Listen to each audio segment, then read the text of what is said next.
Assalamualaikum warahmatullahi wabarakatuh. Perkenalkan, saya Lastri Enda Pratiwi Awaludin dengan NIM O1A1201173 dari kelas D. Berikut saya akan memaparkan materi saya yang berjudul Metabolisme Karbohidrat. Pertama, glikolisis. Glikolisis berasal dari kata gliko yang berarti gula dan lisis yang berarti penguraian. Glikolisis merupakan proses penguraian gula 6 karbon menjadi 2 molekul asam pirufat berkarbon. Keempat, glikogenesis adalah lintasan metabolisme yang mengkonversi glukosa menjadi glikogen untuk disimpan di dalam hati. Lintasan ini diaktifasi di dalam hati oleh hormon insulin sebagai respon terhadap rasio gula darah yang meningkat, misalnya karena kandungan karbohidrat setelah makan atau teraktivasi pada akhir siklus Cori. Ketiga, glikogenelisis. Glikogenelisis yaitu pemecahan glikogen menjadi glukosa.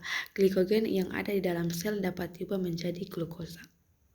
Yang keempat, gluconeogenesis. Gluconeogenesis adalah proses sintesis atau pembuatan glukosa dari senyawa non-karbohidrat di dalam tubuh. Proses ini terjadi ketika kadar glukosa tidak tersedia, sehingga tubuh mengubah asam amino atau gliserol menjadi glukosa untuk kemudian digunakan sebagai energi bagi tubuh. Selanjutnya, siklus glikolisis. Proses glikolisis terjadi dengan penguraian glukosa untuk menjadi 2 NADH ditambah dengan 2 asam pirufat ditambah dengan 2 ATP, yaitu glukosa sampai dengan 2 NADH tambah 2 asam pirufat tambah 2 ATP. Tahapan-tahapan dalam respirasi aerob adalah: pertama, glikolisis terjadi di sitoplasma atau sitosol. Proses glikolisis adalah penguraian glukosa menjadi 2 NADH ditambah 2 asam pirufat ditambah 2 ATP. Tahapan 2 asam pirufat masuk ke tahapan berikutnya. 2. Dekarboksilasi oksidatif terjadi di matriks mitokondria. 2 asam pirufat direaksikan dengan 2 asetil KOH dan 2 NADH ditambah 2 CO2. 3. Siklus Krebs atau disebut juga dengan siklus asam trikaboksilat terjadi di matriks mitokondria. 2 asetil KOH diubah menjadi 6 NADH dan 2 FADH2 dan 2 CO2 serta 2 ATP. 4. Transfer elektron. Terdapat O2 yang berfungsi sebagai akseptor dari ion yang berasal dari FADH2 dan NADH. Dalam reaksi ini, 1 NADH membebaskan 3 ATP dan 1 FADH2 membebaskan 2 ATP. Jadi total keseluruhan reaksi aerob adalah 10 NADH yang membebaskan 10 ATP dan 2 FADH2 membebaskan 4 ATP, sehingga total keseluruhan ATP adalah 24 ATP. Ion yang diterima oleh oksigen akan diubah menjadi uap air. Selanjutnya, siklus Krebs. Siklus Krebs adalah tahapan selanjutnya dari respirasi seluler.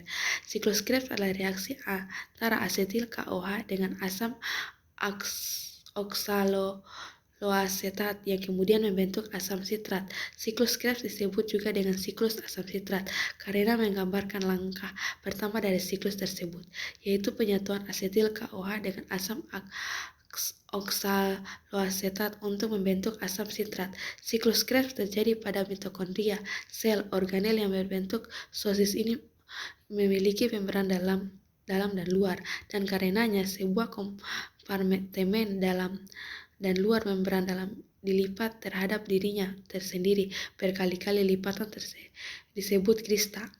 Mereka agak mirip dengan membran tilakoid pada kloroplas. Terletak di sepanjang krista adalah enzim yang penting diperlukan untuk pompa proton dan untuk produksi ATP.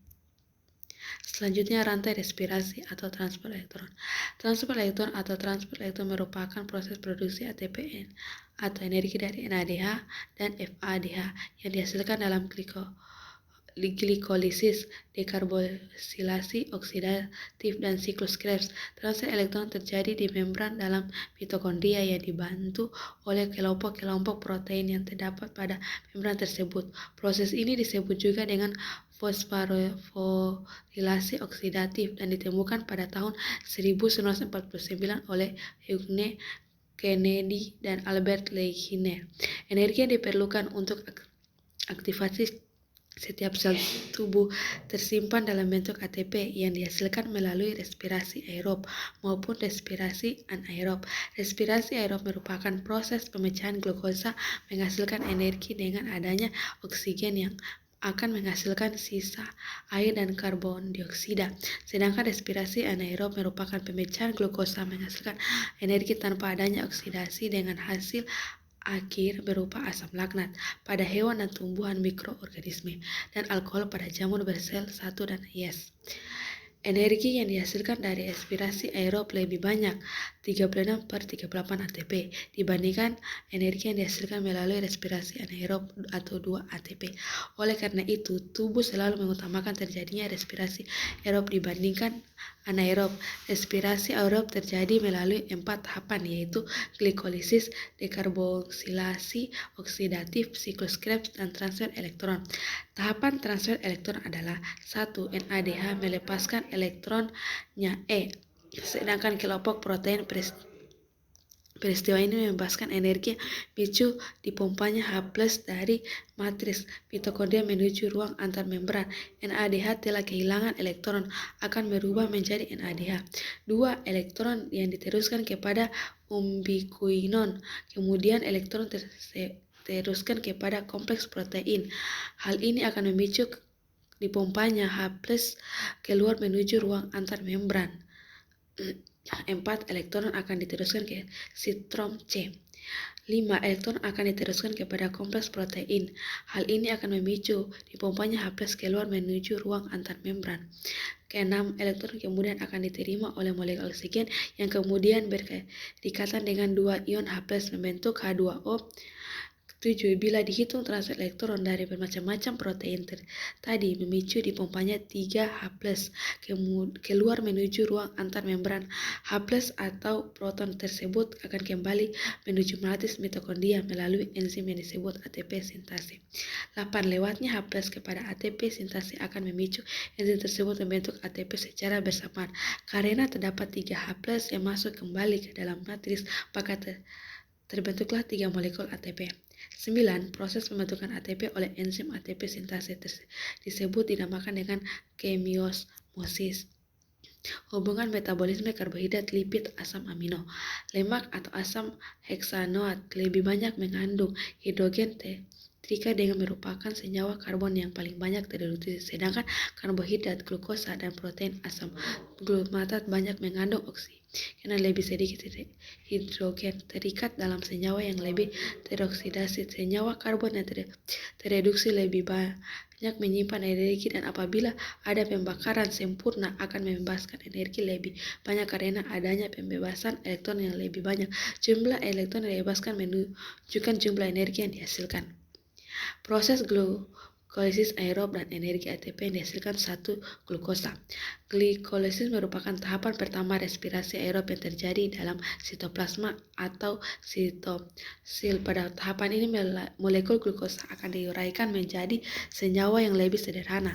Hasil penguraian molekul glukosa pada glikolisis berupa 2 molekul ATP, 2 molekul asam pirufat, dan 2 molekul NADH.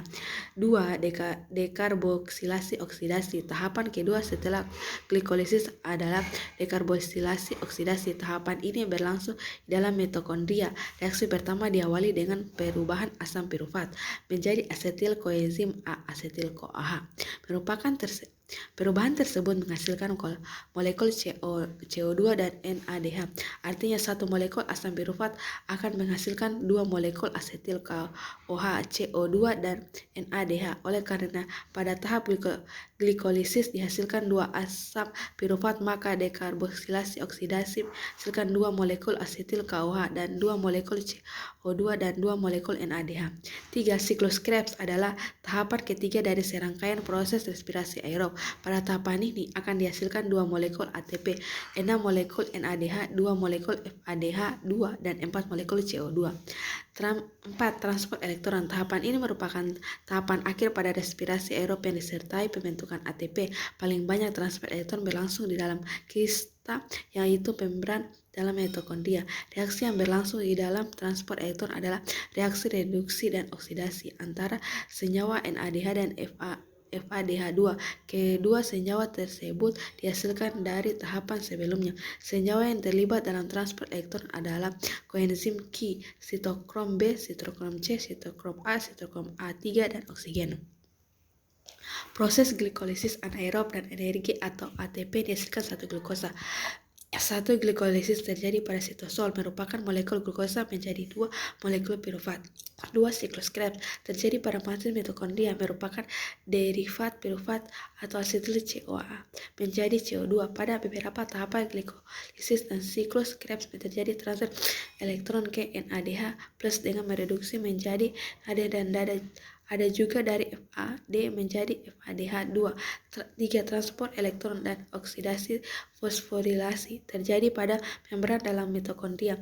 NADH dan FADH2 menghantarkan elektron ke sistem transport elektron yang digunakan dalam pembentukan air dari ion hidrogen dan oksigen. Seluruh energi yang dilepaskan selama tahapan transport elektron digunakan untuk sintase ATP melalui oksidasi fosforilasi sekitar 38 ATP dibentuk dari setiap molekul glukosa. Sekian dan terima kasih. Wassalamualaikum warahmatullahi wabarakatuh.